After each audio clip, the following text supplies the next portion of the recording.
James and the Giant Peach by Roald Dahl. 27. James Henry Trotter and his companions crouched close together on the top of the peach as the night began closing in around them. Clouds like mountains towered high above their heads on all sides, mysterious, menacing, overwhelming. Gradually it grew darker and darker, and then a pale three-quarter moon came up over the tops of the clouds and cast an eerie light over the whole scene. The giant peach swayed gently from side to side as it floated along, and the hundreds of silky white strings going upward from its stem were beautiful in the moonlight. So also was the great flock of seagulls overhead. There was not a sound anywhere. Traveling upon the peach was not in the least like traveling in an airplane. The airplane comes clattering and roaring through the sky, and whatever might be lurking secretly up there in the great cloud mountains goes running for cover at its approach. That is why people who travel in airplanes never see anything. But the peach, yes, the peach was a soft, stealthy traveler, making no noise at all as it floated along. And several times during that long silent night ride, high up over the middle of the ocean, in the moonlight, James and his friends saw things that no one had ever seen before. Once, as they drifted silently past a massive white cloud, they saw on the top of it a group of strange, tall, wispy-looking things that were about twice the height of ordinary men. They were not easy to see at first because they were almost as white as the cloud itself. But as the peach sailed closer, it became obvious that these things were actually living creatures. Tall, wispy, wraith-like, shadowy, white creatures who looked as though they were made out of a mixture of cotton wool and candy floss and thin white hairs. "Oh," the ladybird said, "I don't like this at all." "Shh," James whispered back. "Don't let them hear you. They must be cloud men." "Cloud men?" they murmured, huddling closer together for comfort. "Oh dear, oh dear." "I'm glad I'm blind and can't see them," the earthworm said, "or I would probably scream." "I hope they don't turn around and see us," Miss Spider stammered. "Do you think they would eat us?" the earthworm asked. "They would eat you," the centipede answered, grinning. "They would cut you up like a salami and eat you in thin slices." The poor earthworm began to quiver all over with fright. "But what are they doing?" the old green grasshopper whispered. "I don't know," James answered softly. "Let's watch and see." The cloud men were all standing in a group, and they were doing something peculiar with their hands. First they would reach out, all of them at once, and grab handfuls of cloud. Then they would roll these handfuls of cloud in their fingers until they turned into what looked like large white marbles. Then they would toss the marbles to one side and quickly grab more bits of cloud and start over again. It was all very silent and mysterious. The pile of marbles beside them kept growing larger and larger. Soon there was a truckload of them there at least. "They must be absolutely mad," Centipede said. "There's nothing to be afraid of here." "Be quiet, you pest," the earthworm whispered. "We shall all be eaten if they see us." But the cloudmen were much too busy with what they were doing to have noticed the great peach floating silently up behind them. Then the watchers of the peach saw one of the cloudmen raising his long, wispy arms above his head, and they heard him shouting, "All right, boys, that's enough. Get the shovels." And all the other cloudmen immediately let out a strange, high-pitched whoop of joy, started jumping up and down and waving their arms in the air. Then they picked up enormous shovels and rushed over to the pile of marbles and began shoveling them as fast as they could over the side of the cloud into space. "Down they go," they chanted as they worked. "Down they go. Hail and snow. Freezes and sneezes and noses will blow. It's hailstones, whispered James excitedly. They've been making hailstones, and now they are showering them down onto the people in the world below. Hailstones? The centipede said. That's ridiculous. This is summertime. You don't have hailstones in summertime. They're practicing for the winter, James told him. I don't believe it, shouted the centipede, raising his voice. Shh, the others whispered, and James said softly, For heaven's sake, centipede, don't make so much noise. The centipede roared with laughter. Those imbeciles couldn't hear anything, he cried. They're deaf as doorknobs. You watch. And before anyone could stop him, he had cupped his front feet to his mouth and was yelling at the cloudmen as loud as he could. Idiots, he yelled. Nincompoops, half-wits, blunderheads, asses, what on earth do you think you're doing over there?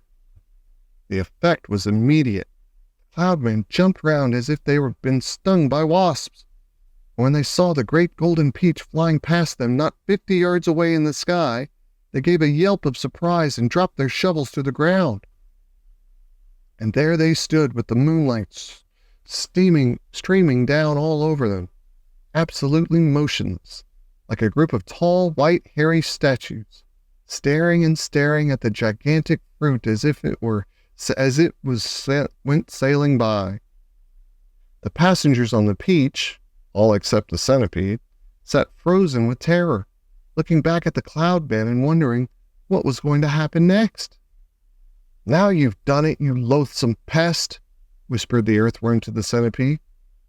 I'm not frightened of them, shouted the centipede, and to show everybody once again that he wasn't, he stood up to his full height, started dancing about and making insulting signs at the cloudmen with all 42 of his legs.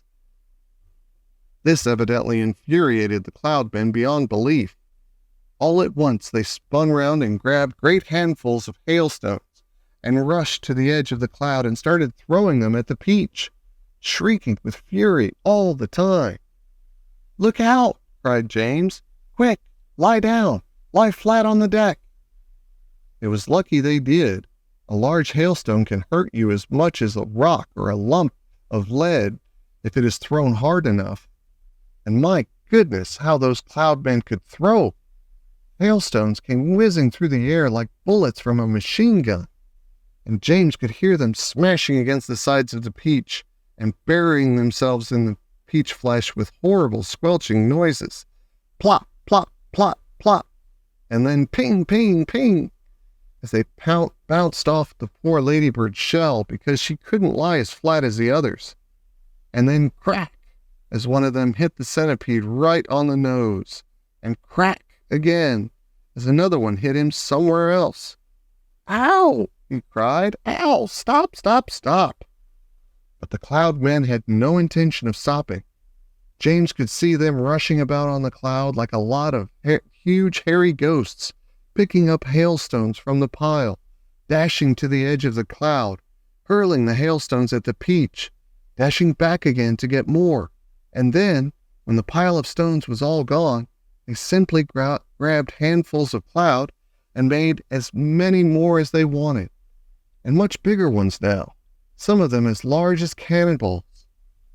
Quickly, cried James, down the tunnel or we'll all be wiped out. There was a rush for the tunnel entrance, and half a minute later everybody was safely downstairs inside the stone of the peach, trembling with fright and listening to the noise of the hailstones as they came crashing against the side of the peach. I'm a wreck, crowed the centipede. I'm wounded all over. Serves you right, said the earthworm. Would somebody kindly look and see if my shell is cracked? The ladybird said. Give us some light, shouted the old green grasshopper. I can't, wailed the glowworm. They've broken my bulb. Then put in another one, the centipede said. Be quiet a moment, said James. Listen, I do believe they're not hitting us anymore. They all stopped talking and listened. Yes, the noise had ceased. The hailstones were no longer smashing against the peach. We've left them behind. The seagulls must have pulled us away out of danger. Hooray! Let's go up and see. Cautiously, with James going first, they all climbed back up the tunnel. James poked his head out and looked around. It's all clear, he called. I can't see them anywhere. 28.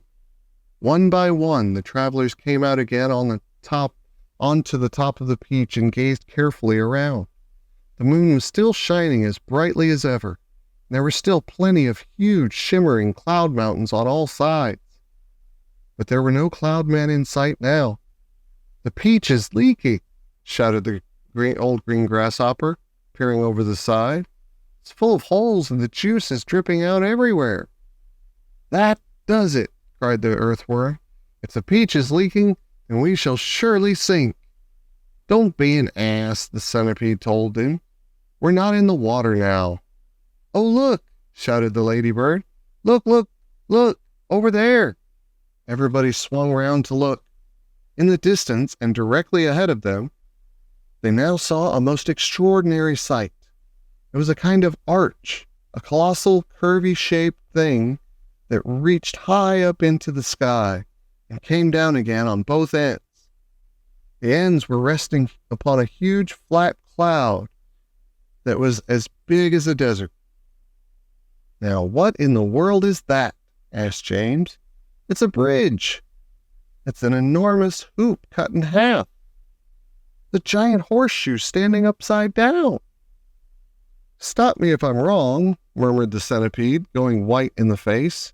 But might those not be cloud men climbing all over it? There was a dreadful silence. The peach floated closer and closer. They are cloud men. There are hundreds of them, thousands, millions. I don't want to hear about it, shrieked the poor blind earthworm.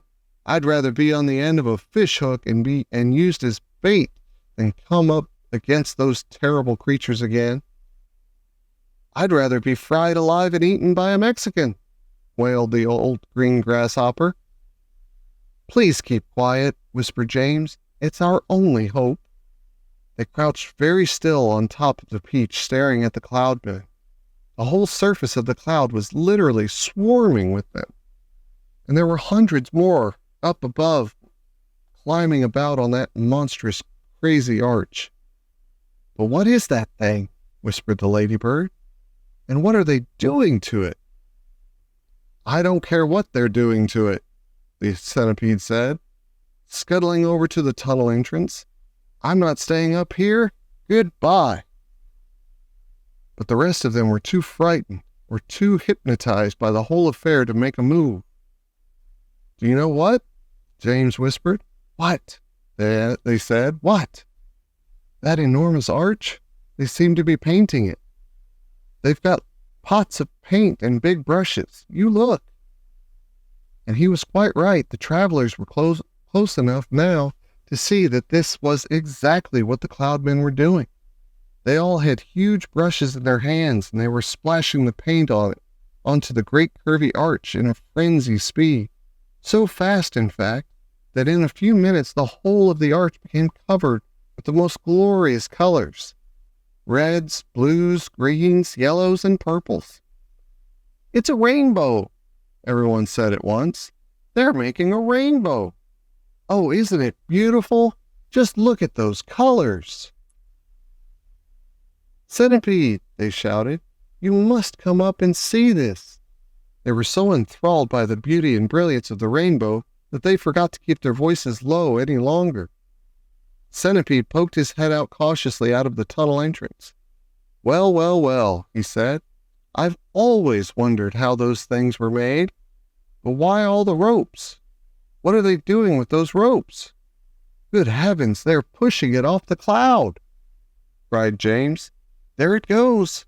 They're lowering it down to the earth with ropes. And I'll tell you something else, the centipede said sharply. If I'm not greatly mistaken, we ourselves are going to bump right into it. Bless my soul, he's right, Green Grasshopper exclaimed. The rainbow was now dangling in the air below the cloud. The peach was just below the level of the cloud, and it was heading directly towards the rainbow, traveling rather fast. "We're lost!" Miss Spider cried, wringing her feet again. "The end has come." "I can't stand it," wailed the earthworm. "Tell me what's happening." "We're going to miss it," shouted the ladybird. "No, we're not."